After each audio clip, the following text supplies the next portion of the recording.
Hello everyone हामी first लेक्चरमा हेऱ्यौँ कि स्ट्रेट लाइनको इक्वेसनहरू के हुन सक्छ हैन र हामी त्यसको केही 2-3 वटा क्वेसन पनि गरेका थियौँ है। त्यसैको अब कन्टिन्यू गर्छु म स्ट्रेट लाइन्स हैन कन्टिन्यू।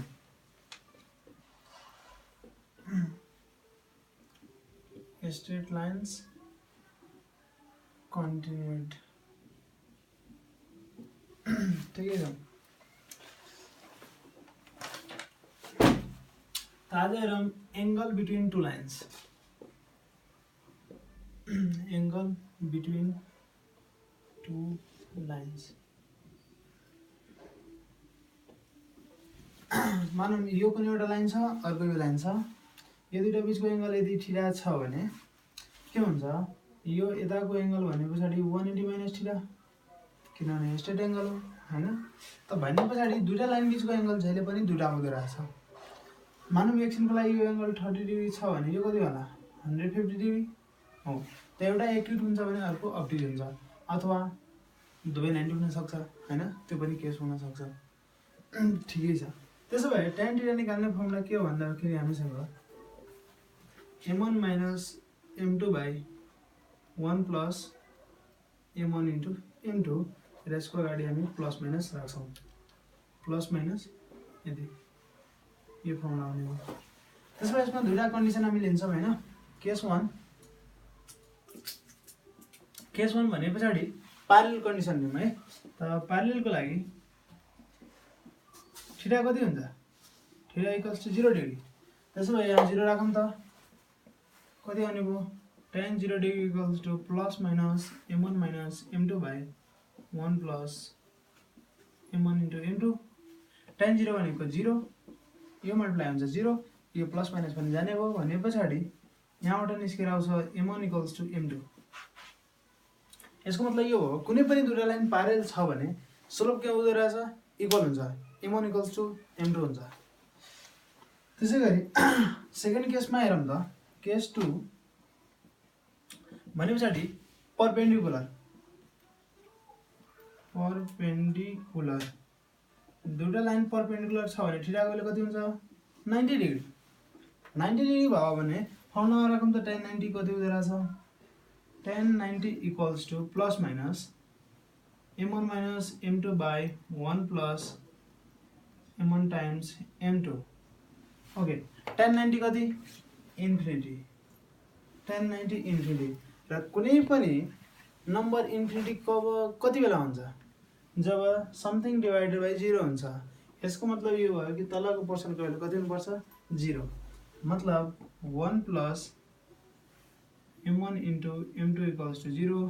यसको मतलब के आउने भयो, m1 into m2 equals to -1, m1 into m2 equals to -1। मतलब दुईटा कन्डिसन आउने भयो। कुनै पनि दुईटा लाइन प्यारेलल छ भने थीटा इक्वल्स टु 0 डिग्री, यदि त्यो परपेन्डिकुलर छ भने m1 into m2 equals to -1 र प्यारेललमा m1 equals to m2। Slope equal हुनुपर्छ अथवा स्लोपको प्रोडक्ट -1 हुनुपर्छ। यो कुरो त हामीले 10 क्लासमै पढाएको थियौँ हैन। ठिकै छ। तर यसको युज कहाँ हुँदो रहेछ भन्दाखेरि लाइनको इक्वेसन निकाल्नमा, त्यो हेरौँ अब है।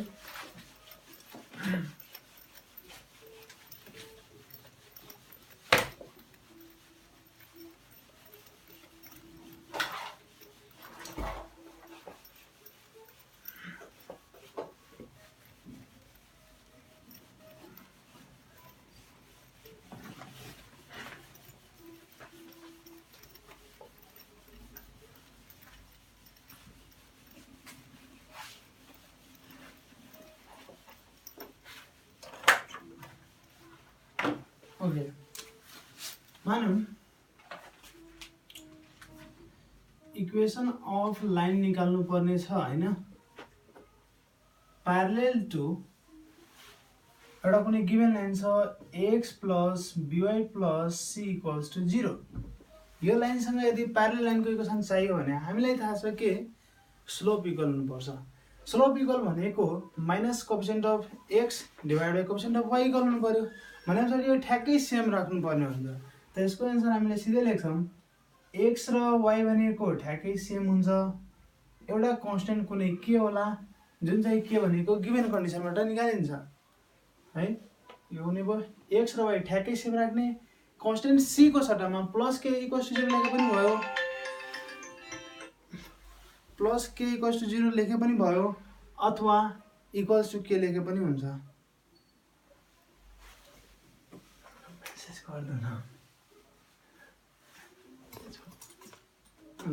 ठिकै छ, x plus by equals to के हुने भयो। त्यसै गरी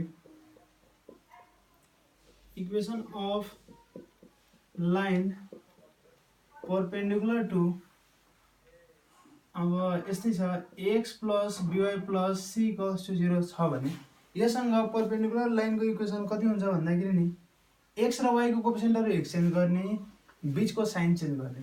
मतलब यो b यता आउँछ, a यता आउँछ, साइन चेन्ज हुन्छ भनेपछि bx minus ay equals to एउटा कुनै कन्स्टेन्ट के आउने भयो, यो चाहिँ हाम्रो लाइनको इक्वेसन हुन्छ।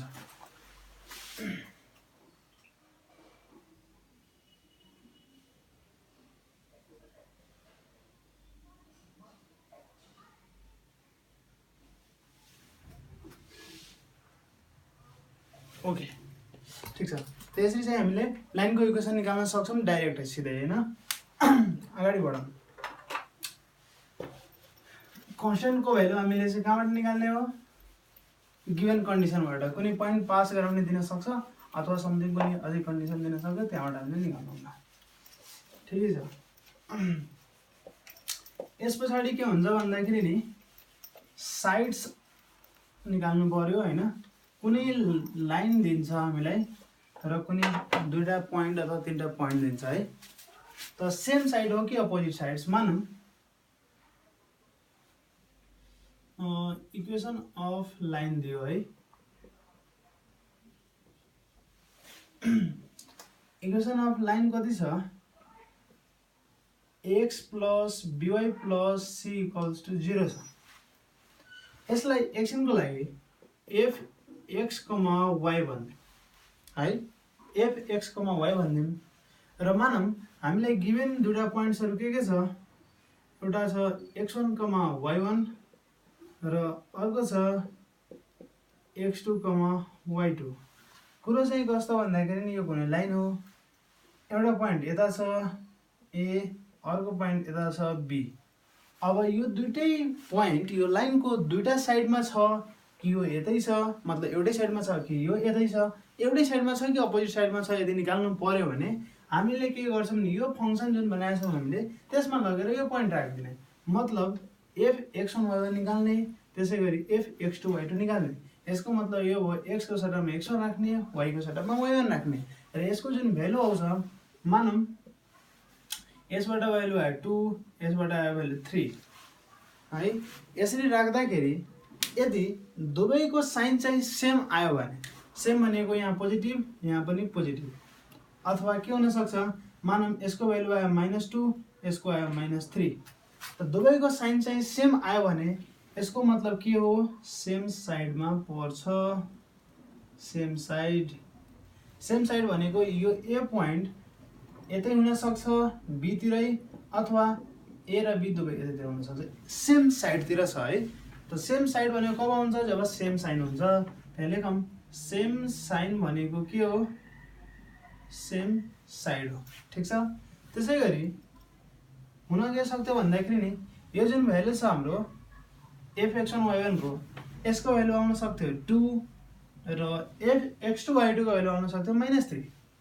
मतलब के भयो, यसको प्लस यसको माइनस, अपोजिट साइन आयो। त अपोजिट साइन भनेको कस्तो हुन्छ, के रिप्रेजेन्ट गर्छ भन्दाखेरि नि अपोजिट साइन।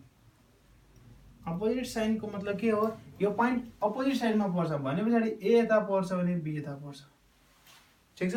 त अपोजिट साइडमा पर्छ यो हो। ठीक छ। त्यसैगरी हामी के गर्छौं भन्दाखेरि नि अब निकाल्नु पर्यो कुनै पनि दुईटा लाइनको बाइसेक्टर के हुन्छ, बाइसेक्टर लाइनको इक्वेसन कति हुन्छ त्यो चाहियो भने के गर्ने, त्यसको लागि फर्मुला हेरौँ।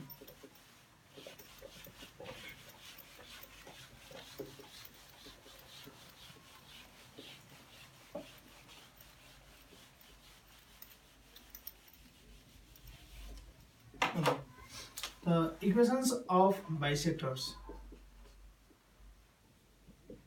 bisector between two lines यस्तो भयो एउटा यो कुनै लाइन छ अर्को यो कुनै लाइन छ यो लाइन मानौं कि L1 छ यो लाइन मानौं L2 छ यसको बाइसेक्टर मानौं यतातिर छ यसलाई B1 भनौं भनेपछि यो एंगललाई बाइसेक्ट गरेछ यो दुवै इक्वल हुन्छ ठीक छ त्यसैगरी यो एंगलको बाइसेक्टर पनि होला यतातिर यसलाई B2 भनौं त यो एंगललाई बाइसेक्ट गरेको दुवै इक्वल हुन्छ त हामीले B1 को इक्वेसन कति हुन्छ B2 को इक्वेसन कति हुन्छ त्यो चाहिएको छ यदि L1 र L2 को इक्वेसन दिएको छ भने है त मानौं यदि गिवन इक्वेसन्स छ है गिवन इक्वेसन्स दुईटा दिइरहेछ a1x plus b1y plus c1 equals to 0 एकछिनको लागि यो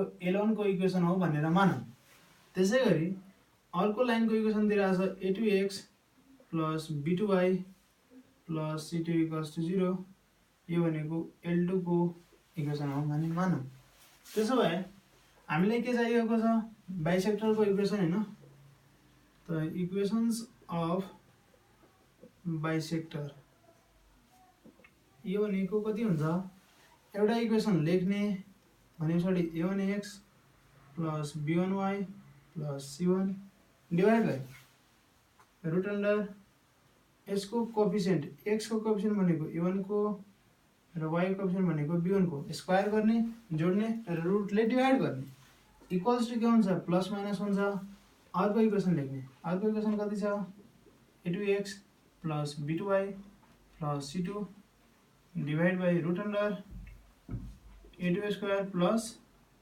b2 को स्क्वायर त यो हुने हो हाम्रो बाइसेक्टरको इक्वेसन दुईटा आउँछ कसरी एकचोटी पोजिटिभ लिनुस् एउटा इक्वेसन आउँछ एकचोटी नेगेटिभ लिनुस् अर्को आउँछ भनेपछि b1 आउँछ एउटा b2 आउँछ है जसलाई b1 भने पनि भयो जसलाई b2 भने पनि भयो तर क्वेशनमा के सोध्छ कुन चाहिँ एक्युट एंगल बाइसेक्टर हो कुन चाहिँ अब्ट्युज एंगल बाइसेक्टर हो भनेपछि एउटा च्यालेन्ज आयो हामीलाई एक्युट एंगल कुन हो अब्ट्युज एंगल बाइसेक्टर कुन हो त्यहाँ लेख्छु मैले टु फाइन्ड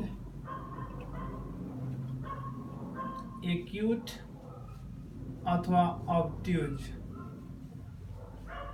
एंगल बाइसेक्टर त एक्युट अथवा अब्ट्युज एंगल बाइसेक्टर चाहिएको छ भने हामी के गर्छौं भन्दाखेरि नि एंगल निकाल्छौं कसको बीचको tan थीटा निकाल्छौं कसको बीचको त्यहाँ लेख्दिउँ न त एंगल बिट्विन यहाँ एंगल बिट्विन भन्दा पनि थीटा भनेको भनौं न यहाँ लेट गरौँ theta equals to let sorry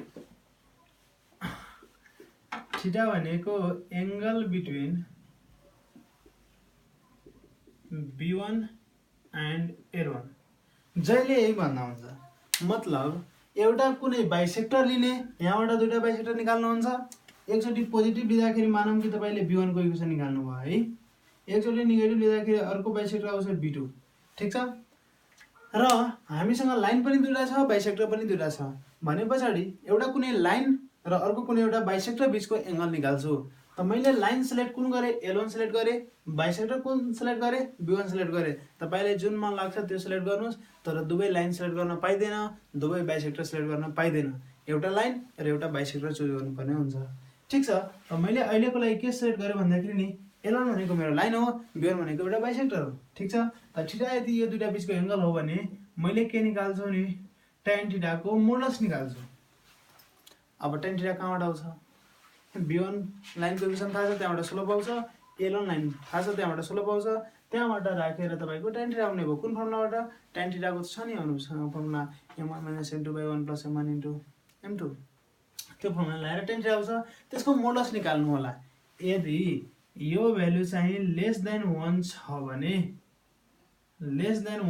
भने हामीले कुन बाइसेक्टर सिलेक्ट गरेका थियौं b1 त b1 भनेको के हो acute angle bisector b1 is acute angle bisector. अब त भन्नै पर्दैन B1 एक्युट एंगल बाइसेक्टर हो भने B2 के होला अब्ट्युज एंगल बाइसेक्टर अफ कोर्स हैन। त B2 भनेको के हुने भयो अब्ट्युज एंगल बाइसेक्टर। ठीक छ यो फर्स्ट केस हो। तर के हुन सक्छ भन्दाखेरि नि tan थीटा को भ्यालु ग्रेटर देन 1 पनि हुन सक्छ त मोडुलस अफ tan थीटा को भ्यालु भने। त मोडुलस अफ tan थीटा को भ्यालु यदि ग्रेटर देन 1 आयो भने हामीले कुन बाइसेक्टर सिलेक्ट गरेका थियौं B1। त B1 भनेको अब्ट्युज एंगल बाइसेक्टर हो। त B1 is अब्ट्युज angle bisector. B1 भनेको अब्ट्युज एंगल बाइसेक्टर हो।